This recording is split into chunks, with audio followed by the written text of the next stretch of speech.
What's up, everybody? Welcome back to another Thursday episode of Clapback Culture. I'm your girl, Jules Jessie, and I am so glad to be back. Last week, you guys, we weren't here because Converge had a celebration appreciation ceremony to honor all of our filmmakers. And so it was really a great time to be in Seattle and see my Converge family, you guys. So shout out to everybody, Trey Holiday, T-Dub, Basa Gordon, everybody who I saw out there, Big O. Such a great time to be in Seattle. But of course, couldn't do this show without my partner. Let's go ahead and add Rado into the building. What's up, Rado? What's up with it, dude? Happy Friday Eve. Listen, blessed and highly favored. Glad to be here. Listen, it's almost Friday. Shout out to our veterans. Veterans Day. We're recognizing Day tomorrow. Shout out to all of our military who currently serving and formerly serve. You guys, thank you. Shout out to y'all. And we honor you guys tomorrow. So what's up? What's your plans for this weekend? You know me, I like eating. Any holiday, I always think about food, man. But I definitely missed the show. I definitely miss you this week. Big shout out to you being able to go out, to Seattle and on that platform and just get honored. I mean, it's just amazing. This is an amazing platform. I just appreciate you allowing me to come on, on a real note, because it's bigger than just us. The audience and the people that this show touch. It's just beautiful. So I'm glad Amari was able to really come on out and just show some love to y'all, man. Yeah. I'll be out there soon. Amari, I'll be out there soon, man. Look out for your boy. Nah, exactly. I think this is, it was a great time, such a good time to be back in my hometown. But listen, you guys, we have a great show. Excuse me, small frog in my throat. We have a great show prepared for you tonight. One thing that I did not put on here, but I would be remiss if I did not mention, but you may have not heard about this, Rado, but did you know that the Republican nominees for president had a debate yesterday? No, I didn't. I totally missed it. I caught some of the recap last night or this morning, with Ron DeSantis. I know he's running. Christie, what's his name? Chris Christie. Anyway, I'm going to go back and look at it. But basically, from what I heard from the commentators, that there is not any fierce competition to go against Donald Trump. So I am going to go back and watch it, you guys, to see what I think about that, to come back and give you my thoughts on the Republican Party. So that should be interesting. We'll talk about it next week because there's more. And Trump wasn't there, obviously, because he was in court. So we do know that. But Trump's always in court. Trump is always in court doing something he ain't supposed to be doing. It's crazy. Listen, go ahead and have a sip to that. All right, let's go ahead and jump on into it. Where should we begin?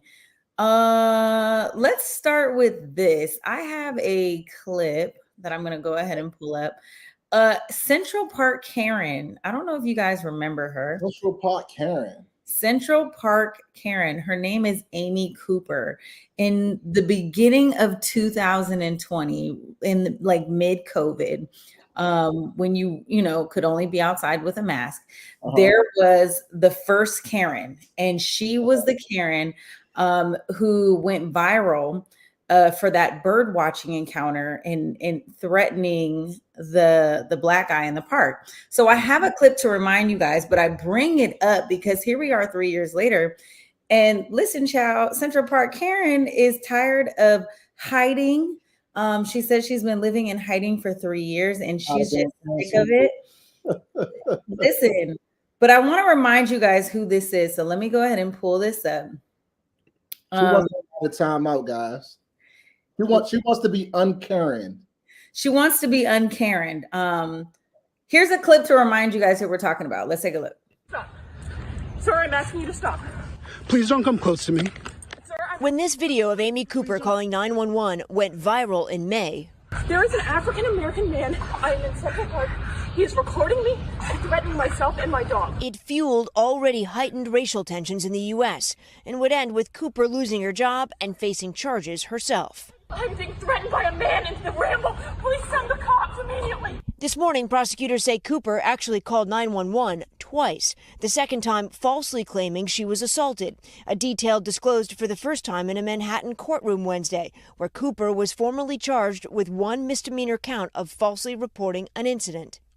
You hear about birds. You see Christian Cooper, who recorded the video on his phone, says the confrontation began when he asked Miss Cooper to put a leash on her dog in a bird-watching area of Central Park, where they are required. When she refused, Cooper said he started to record her. I'm going to tell them there's an African-American man threatening my life. Cooper describing the moment to NBC last spring. And I'm like, whoa, okay. And I thought, well, this is definitely an attempt at racial intimidation, and I can either capitulate to it and do what she says, or I can keep doing what I'm doing. Amy Cooper admitted there was no assault when police arrived on the scene, according to the prosecutor, who says she is now negotiating a plea deal. Cooper also issued an apology after the incident. I sincerely and humbly apologize. Officials say her actions that day put Christian Cooper's safety at risk. In a statement, the district attorney said in part, fortunately, no one was injured or killed in the police response to Miss Cooper's hope. All right. So y'all remember her. We remember. You remember her. Yeah. She was like the first Karen. You also remember that her charges were dropped. The case was thrown out and dismissed because Miss Cooper completed 5 therapy sessions designed for introspection and progress. And they also talked about, race and different perspectives and things like that. Well, guess what, Rado? That part I didn't know. Jules. So all charges was dropped. They were a little class. Correct. 5 sessions. So probably 5 hours worth of Wow. mental health. Okay. The interesting thing about this is that she has come out to the media and she's almost retracting everything that she said. So in a statement, she said that what led her was the fear of her well-being. So she's out there with her dog. And she says, before recording me, Christian Cooper, who is the bird watcher, obviously Cooper and Cooper, no relation. But she alleges that he yelled out, if you're going to do what you want to do, I'm going to do what I want. But you're not going to, going to like it. How would you feel if your significant other or your father or your uncle went through this? So I just went through a vigorous training, right? It was a 2-day training, and what it did was it trained us to mediate conflicts with an unbiased, but it's also, so what it says is that most people, 95% of people, go into situations with a unconscious bias. Now, what is an unconscious bias, right? Because people know, but they just need to hear it. An unconscious bias is to actually go into a situation, picking a side, or just actually being triggered by different things, in that conflict. So if you're mediating something and it's not in line with your morals and values on how you were raised, you might not feel away, even if it doesn't show, right? So I just wanted to ask, with being through this class and actually getting this training, because it was an eye-opener, how do you feel about that? How would you feel if your significant other was met by this Karen, right?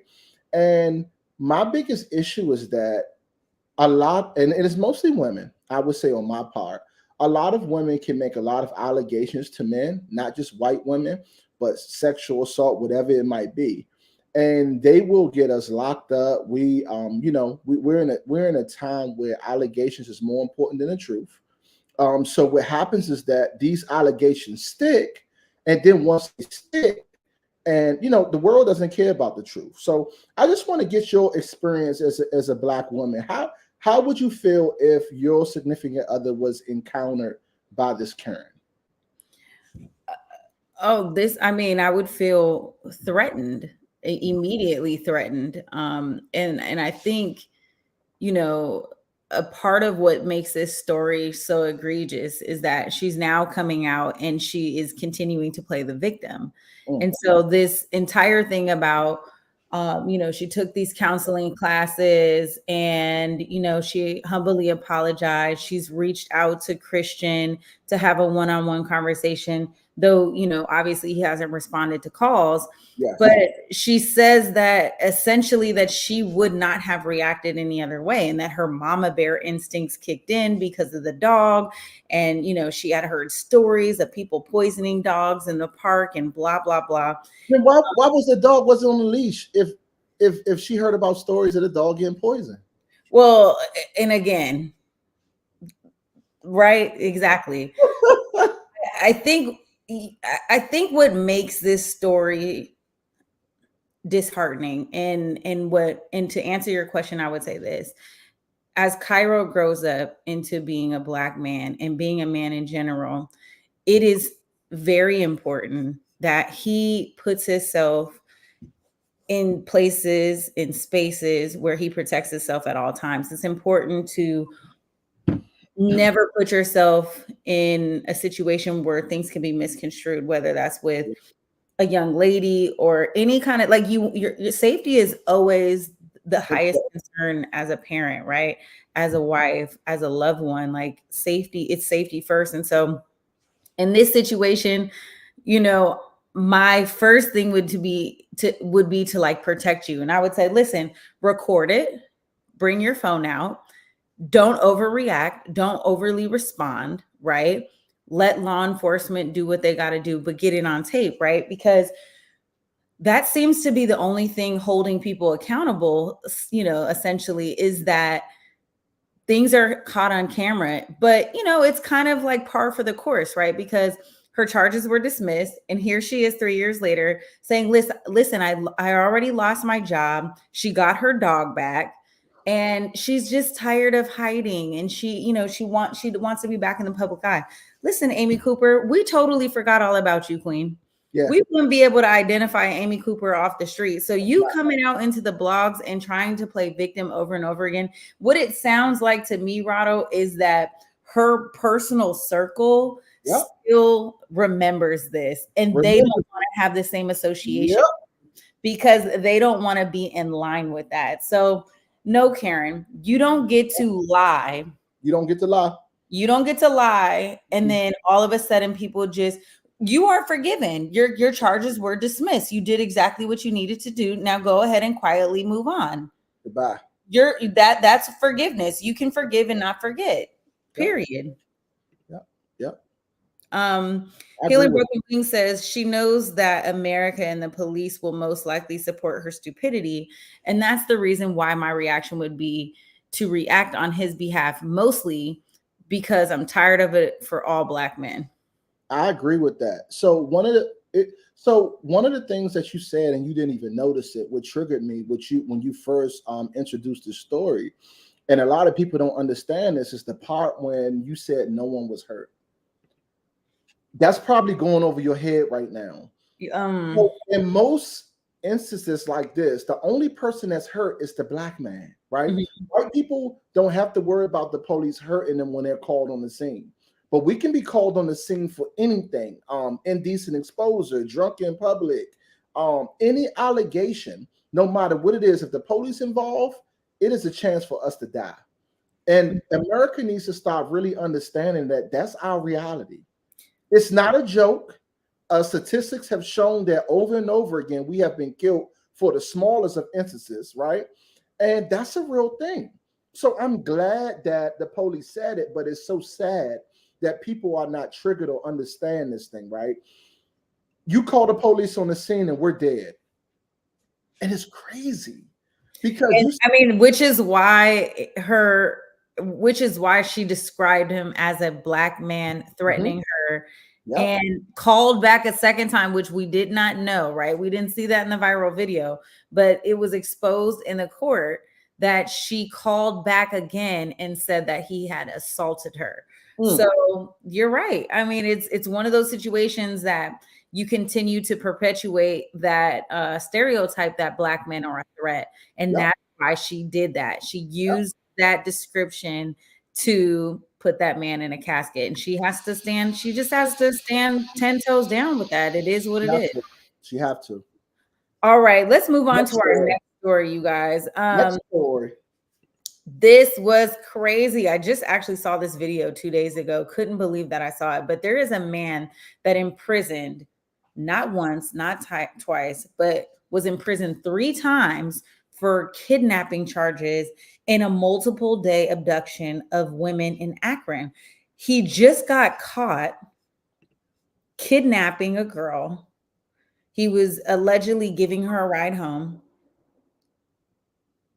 Sorry, y'all. We still live in the hood. That was some gunshots. I make sure that I got duck. Okay, still real life. Shout out to Okay. Listen, I have a clip. I'll play the clip. It's gonna explain everything, but this is wild.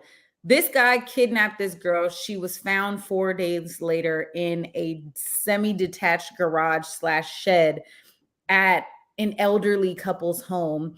The family of the parents called 911 24 hours later. They knew the girl was there. They knew the guy was there, held up in the garage, saw the girl, and he waited to call. But let me play the video for you because listen, this is just, it's wild. It's totally beyond me.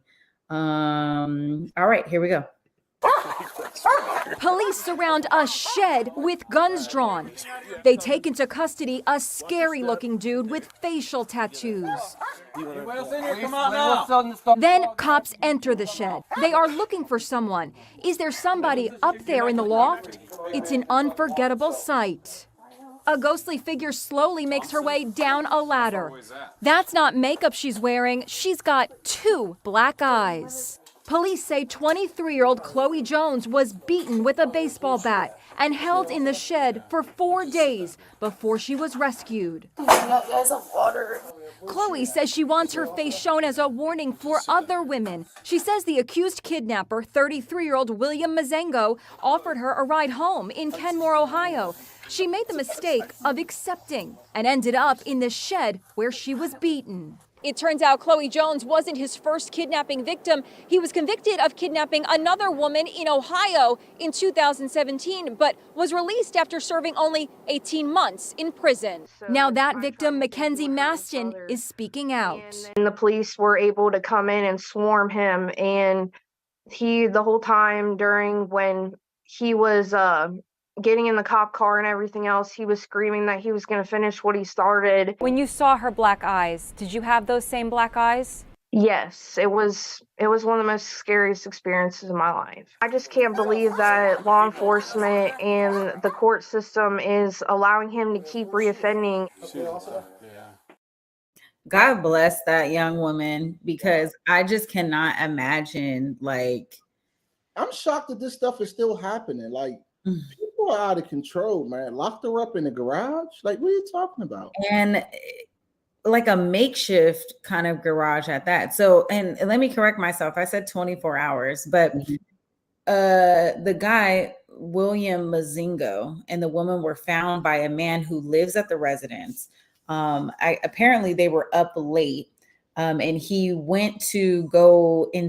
He was working on installing a wash machine, and so he went into the garage, his father's garage, to get some tools when he heard some noise.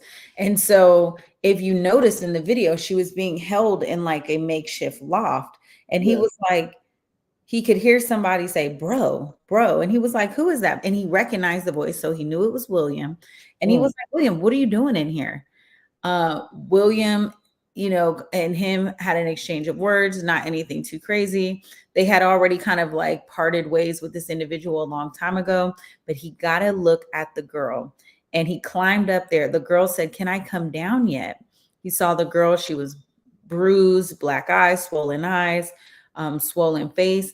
And he waited 9 hours to call police. And here's why. And this is really what I kind of want to talk about, in addition to the fact that this is not the first time this man has kidnapped somebody and served 18 months. But right. What do you do? So for me, right, it's scary. Well, hold on. Let me give you the last piece. His wife and children were in the house. And so what he didn't want to do was spook the guy and then, and have all these police. So he wanted to get his kids and his wife kind of like away to safety before he called the police. I am the safety. I am the safety. So, I mean, it's just another thing to be triggered by. I think about my family. I think about, I am an extreme protector. I always pray every night, and I don't tell a lot of people this, but I pray just so that I'm not put in the place where I gotta represent. Because it's without question, and I'm gonna take all the consequences needed if you hurt any person in my family, especially a woman. I love my wife, I love my children. God knows my sisters and brothers. It's just we have to stop. Like, why? I'll never get it. I'll never get why these, and they isolated. They're different kind of situations, but it is just sad to see that this is movie stuff. This is stuff that they make movies from. And it's just crazy because this would be another movie. How do you only get charged 18 months for kidnapping? Crazy. Assaulting, and then the girl escaped, which is how she got out of there. Mm-hmm. Not one but two girls before this. You only get 18 months in prison, and then you do it again. Mm-hmm. That's crazy. Another thing too is, ladies, be vigilant. And I would say everyone, hitchhiking, taking rides from strangers, leaving with people that you don't know. Let's go ahead and put that behind us. That is not something you do. Keep a little money in your Uber account. I tell all my mentees all the time, if you need a ride and you don't got no money on your Uber or your Lyft, let me call one for you. But I just think it's just so critical that if you are moving around in community, the inner city, the suburb, whatever, it is just highly important that you have access to a ride share, because there's no way, in this day and age, it's not necessary for you to have to hitchhike, right? Yeah, there's no point. Something like this girl is gone. All this down here, that's gone. Yeah, you don't need it. You don't need it. So get those rideshare accounts in good standing. Get you a secured credit card or something in case of emergency. Like, how much you hear me on the phone with them. Like, I'd be like, you cannot not have an Uber app. You can't move around without a Lyft app. Like, those days are over. You must have those in good standing to just be an adult. You have to have those things. Keep yourself safe. Stay vigilant. I'm going to follow up on this story. I want to see how much time this guy is actually going to get. Yeah. Let's see. We are at 25 past the hour. Real quick, there was a story that I didn't make an overlay for this, you guys, but I do want to mention it. There is the stunt man. I don't know if you guys heard about this. So tragic. Taraja Ramses. He was a stunt man on Black Panther, and he was in a fatal car accident with his three children on the evening of Halloween on October 31st. He was at a Halloween event with his kids, and there was a trailer on the side that he crashed into. And unfortunately, his 13-year-old daughter and his newborn did not make it, you guys. That is it's devastating news. The baby was only 8 weeks old. I mean, what a horrific traffic accident. This crushed me when I seen this. This is unreal, right? Yeah. I think at this point in my life, I live life different with a different kind of appreciation with the work that I do in the community. So what you guys don't a lot of you guys don't understand, the work that I do is in Washington, D.C. I am basically a violence interrupter. So what I do is I interrupt violence or I squash beefs in the neighborhoods.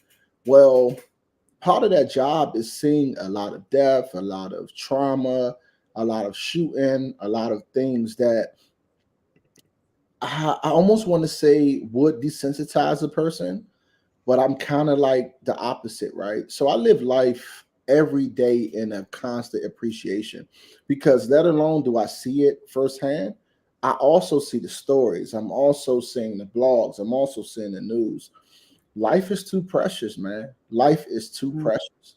And one of the things that I think as human beings, and I kind of notice, Jules, people don't like to talk about death because everyone's scared to die. So everyone kind of like sweep it under the rug, but it's only one thing that's guaranteed in this life, and that's death. Yeah. I just don't want to die soon. Like, I'm really pushing for that 105. You know, a lot of people be like, oh, that's just too. No, it's not. I want to be 105. Yeah, this is so tragic. I mean, I just cannot imagine. It is. There's just the wife. Imagine the wife. What is? And their 10-year-old son is on life support. So this is, I mean. Oh, hold on, time out. They had 5 children. I believe it was 5 children. I think 3 were in the car. At home. Yeah. Yeah. Oh, so one is still on life support? Yes. According to the article. So let's keep that family in our prayers. Send them some well wishes, you guys. They're absolutely going to need that. Let's take a quick break.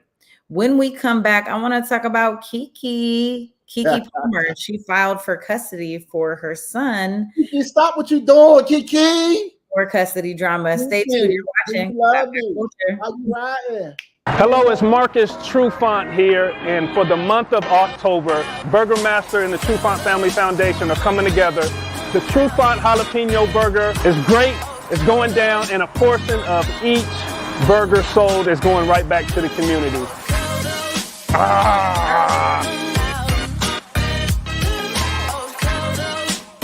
Go Hawks! Let's make it happen.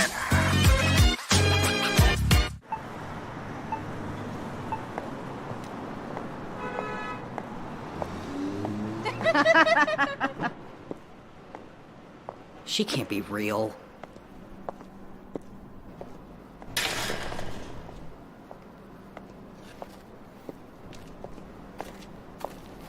You looking to make some money tonight?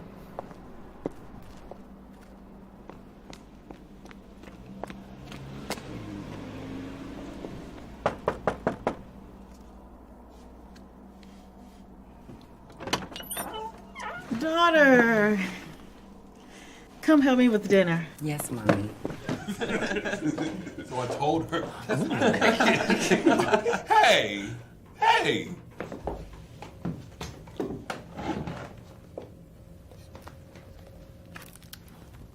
You are not the first or the only. There is a lineage you're inheriting. We are the blessed ones. The blessing. Listen. All right. Oh my God, it smells so good. I'm ready, because you know I made it. Auntie, you made the greens. Any longer on me? No. Here we are. Welcome.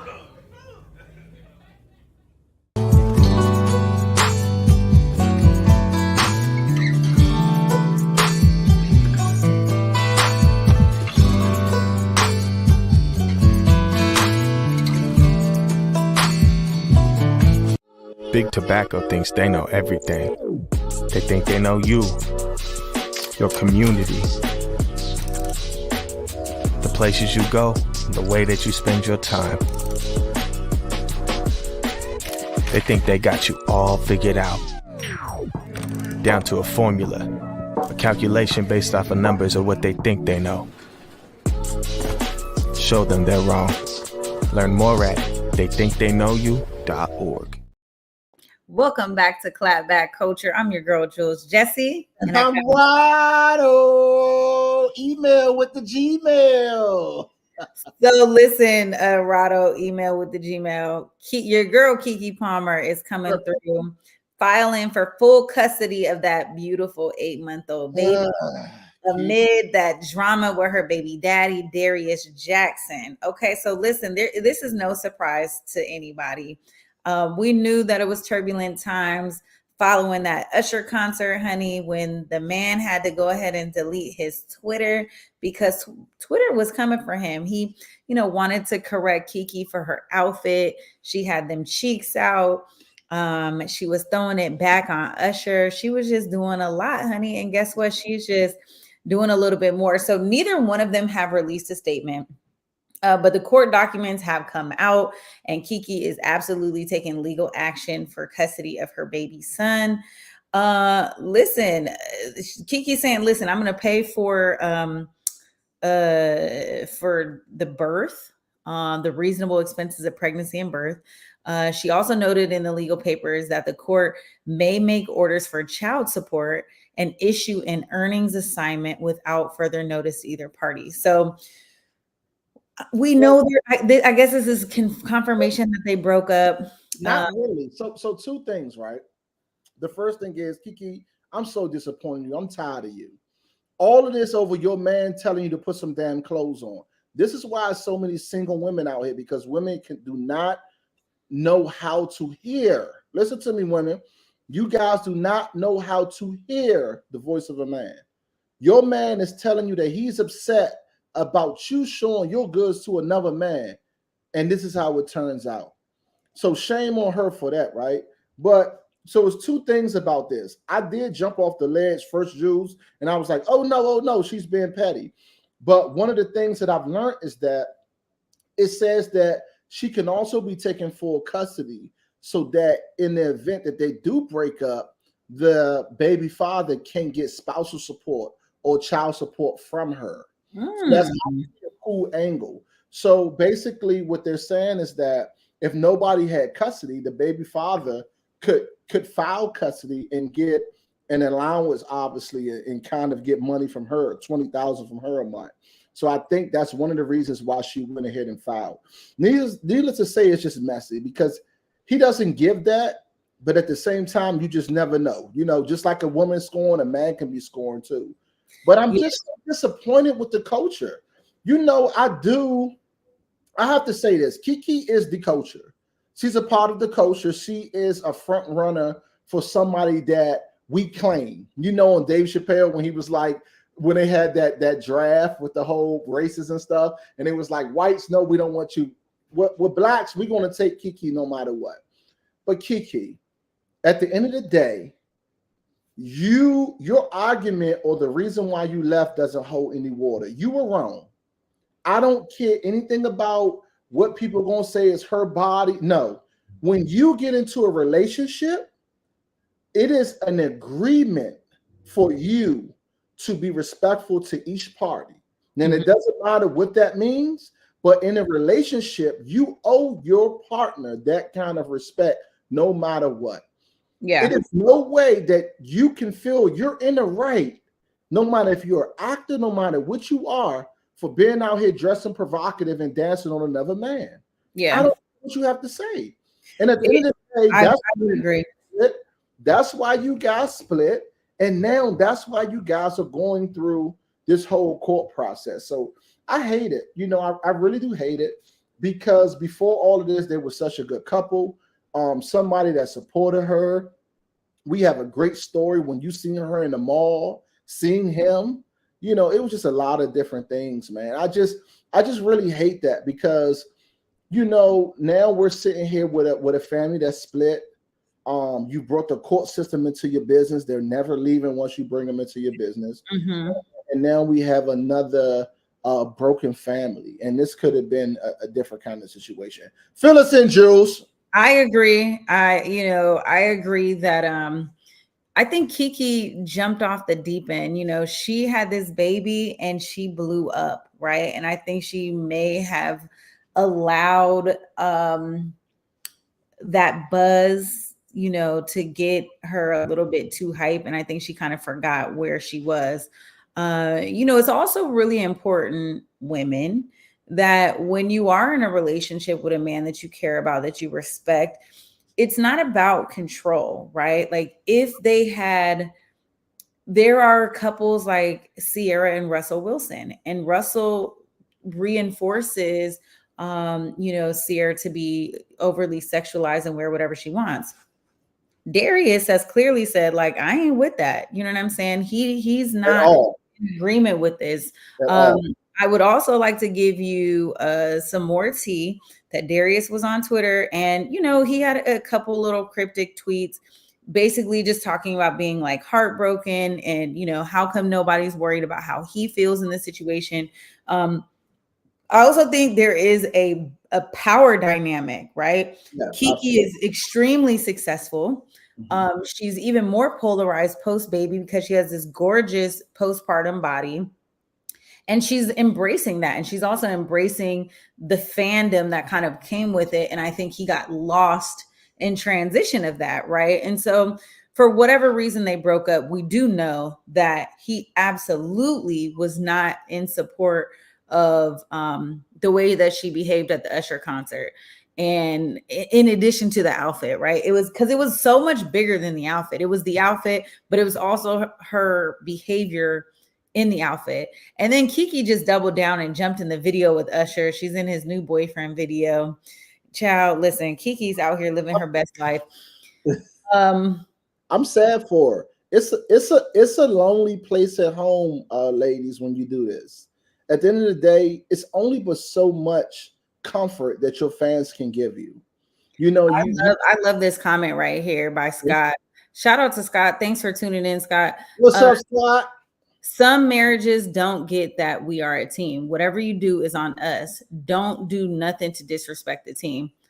This is real. Like when you're a unit, people see you and move as a unit. But I think Kiki never moved as a unit with Darius. Like she had a baby with him, but she never moved in unison with him. They were never a team. Like Rihanna and ASAP Rocky are a team. Sierra and Russell Wilson, they're a team. Like there are couples that are out here as a team, and we're gonna get on Jeezy and Jeannie Mai, honey, because they were supposed to be a team. But I love that relationship. I can't wait to talk about that because I did get a chance to listen to the full interview, but we'll get back to that. Back to this T here. The dynamic, and you know what's so crazy? I'm sorry. What is his name? You remember what his name is?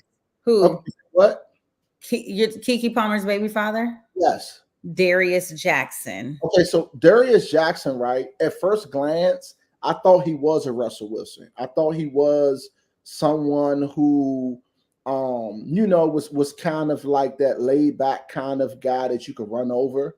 But he's not. He's very much so a man, someone that wants to lead a household. And I feel that Kiki is in a place with her fandom where she can't be submissive.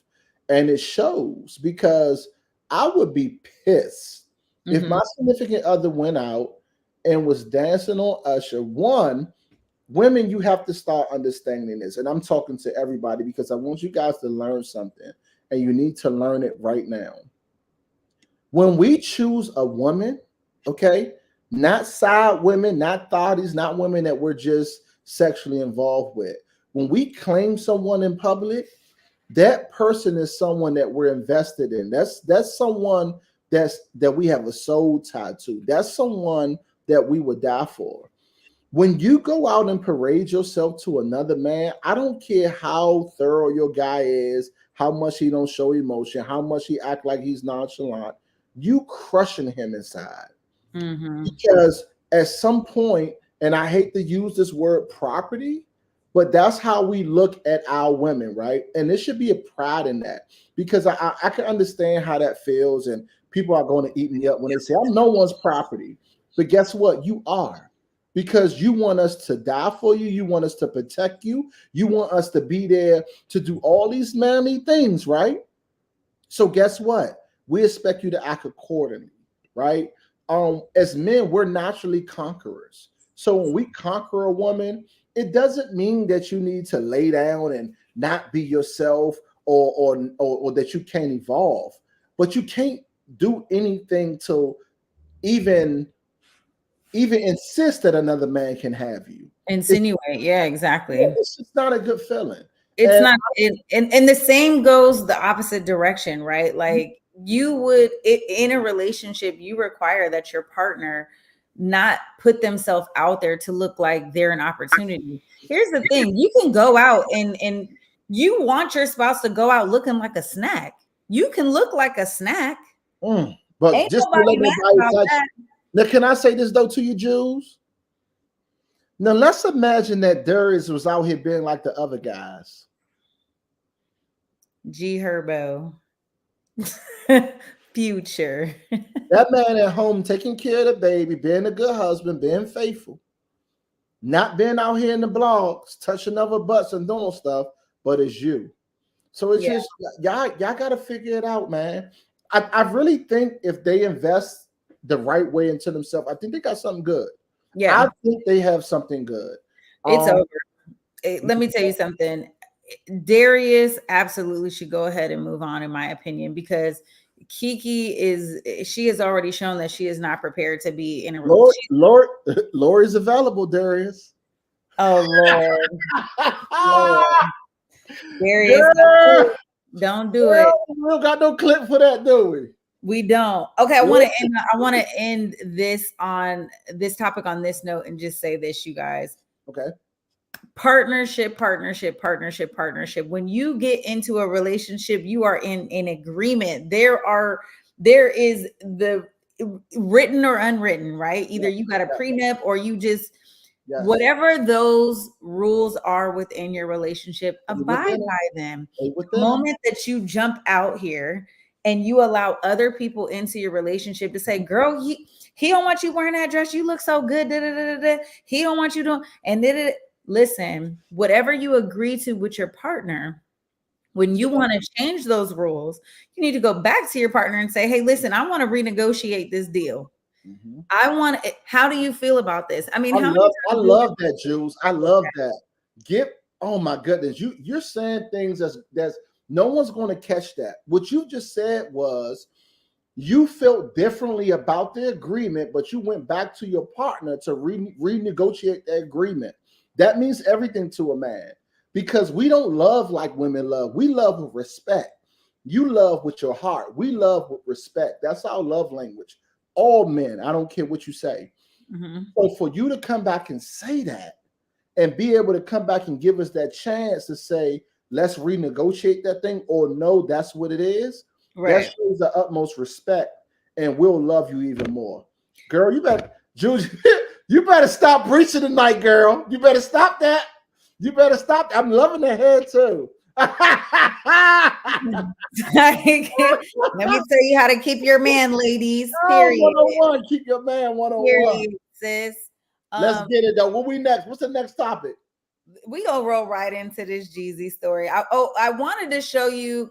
We don't have much time. It depends on how long you want to talk about Jeezy. How long you want to talk about Jeezy? I want to talk about Lori Harvey. Do we have time for that? We're not talking about Lori. I'm not giving you that chance. You about to get a new boo. We're not doing that. I want to play the lotto. I want to really just talk about who's her next victim. Who do you think her next victim is? Can we just spend 30 seconds on saying who she about to get? Nope. Is it going to be a ball player, actor, a football player, some kind of business? Elon Musk. Shit, is she about to get Elon Musk? Lori Harvey to the moon? I'm telling you. Girl, you know that video came out with Hunter Biden with the black girl? Hunter Biden was up there. That girl, wasn't he? Listen, I want to talk about money real quick, and we're gonna move into Jeezy. Jeezy went ahead and sat down with Nia Long, the queen baby of the 90s. They had a lot to discuss. They talked about love. They talked about childhood traumas. They talked about, it was a good hour session. Shout out to Nia Long. I don't know whose interview it was, because it really was just like a fluid conversation. Yes. For Jeezy to be somebody who is so private, I'm like surprised that he sat down to even do an interview. But I feel like Nia Long was such a great choice because they're both going through similar situations. They're both divorcees. And I think they could really identify. A lot of people were saying that he was shooting his shot at Nia Long. I didn't get that sense at all. I think that was people who weren't, who really didn't watch the entire session. It was a very respectful, very, very, very healthy conversation. He has some huge mommy issues that he has worked through. But I do have a clip. It's just an audio clip from the Breakfast Club, you guys, I want to share with you because he's talking about the divorce. So let's take a listen and we'll come back and we'll talk about it. What happens when a man gets to the point where they're just like, okay, I'm filing for divorce? Integrity intact. I could never say anything that would not honor somebody. Absolutely. But I can tell you that this has not been an easy journey. I can tell you that I'm saddened. I can tell you that I'm disappointed. I can tell you that I'm uneasy. But again, God has put me in a different path.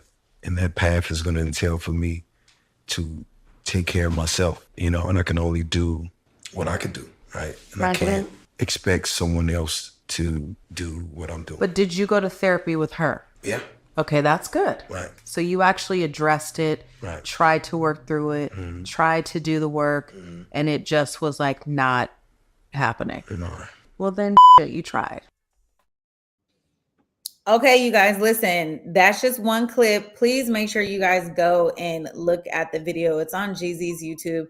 Love this conversation because I just love Jeezy. He's just a real one. Like, Jeezy's such a real one. He did not expose the dirty details as to why him and Jeannie Mai did not work out. He was quite the gentleman, but he did share that, listen, this is not easy for me. We did try to go to counseling and, it's just irreconcilable. But I'm going to be honest, based on the interview and some of the things that he kind of led on to, I honestly, truly feel that there was a cultural competency issue. Jeannie Mai is Vietnamese. She moved in her mother and her brother into the home. Her mother had a lot. Yeah, her mother had a lot to do. For real.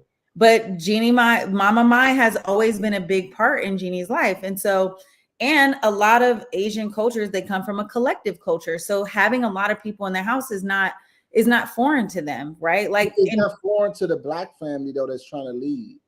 Exactly. And that's why I'm saying I think there may have been some cultural differences. I love this. Take the wheel loose. I want to hear this. Go ahead. I'm eager to hear your perspective because I didn't think about this part at all. If Jeezy talks a lot about how his mother was not a good mother to him and that he was pushed into a lifestyle that he had no choice of doing. He talks about being sexually molested by a female babysitter. He talks about different childhood traumas with different shootings and things like that. And he really was forced to go into the streets to survive. He only just forgave his mother at her gravesite after she passed during COVID. And so he really had a desire to be in a healthy family unit. Because Jeannie is coming from a different culture, I don't think that and again, this is just my theory, you guys, but I feel like there may not have been enough opportunity for Jeezy to lead his household and run his household in the way that he wanted it to be ran. And I think there was just a clash. I think the two of them absolutely still love each other and have love for each other and wanted things to work. But I think that their cultures ultimately did not blend well with each other. And I think he's going to find more success in a woman who can allow him to lead the house. I agree.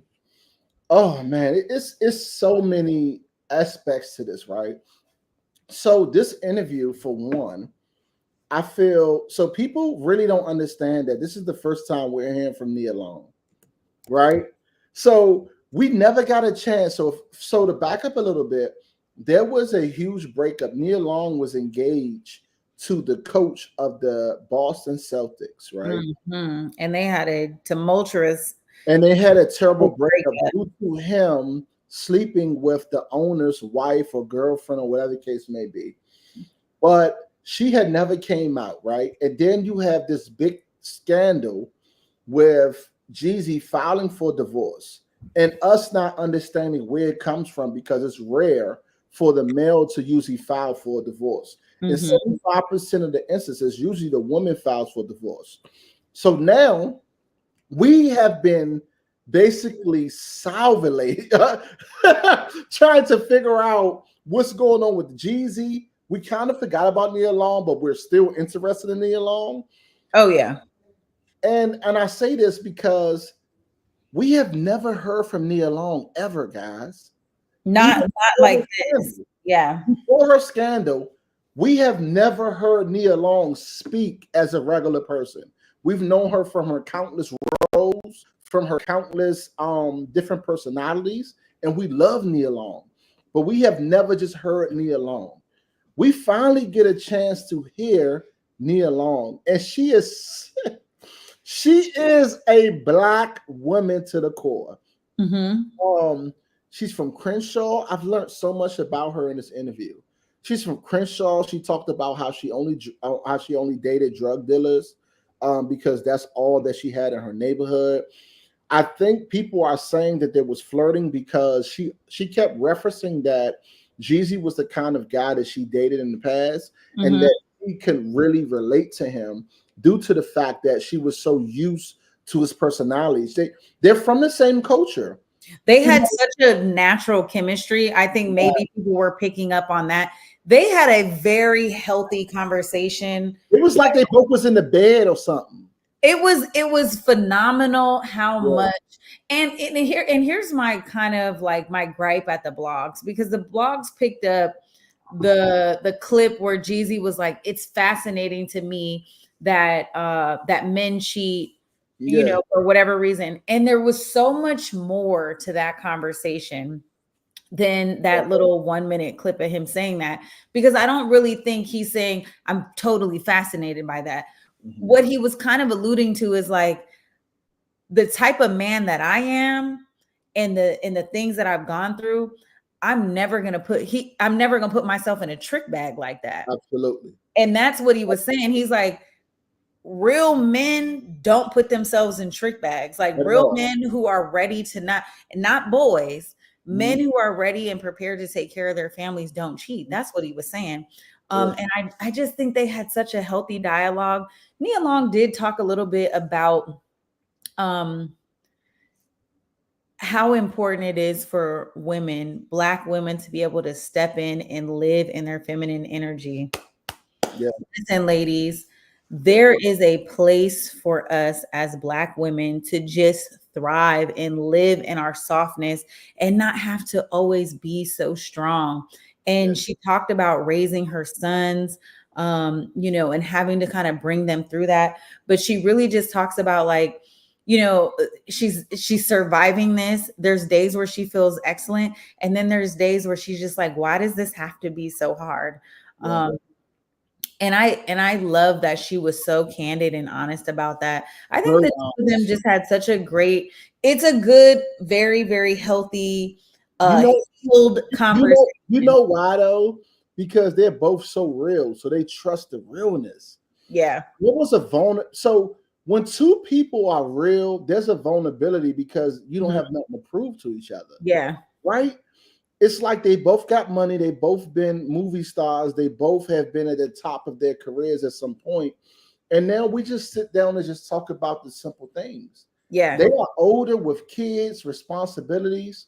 One of the biggest parts of the interview that really touched me was when Jeezy talked about Louis Farrakhan calling him. And he said, Farrakhan called him and said, the enemy is coming.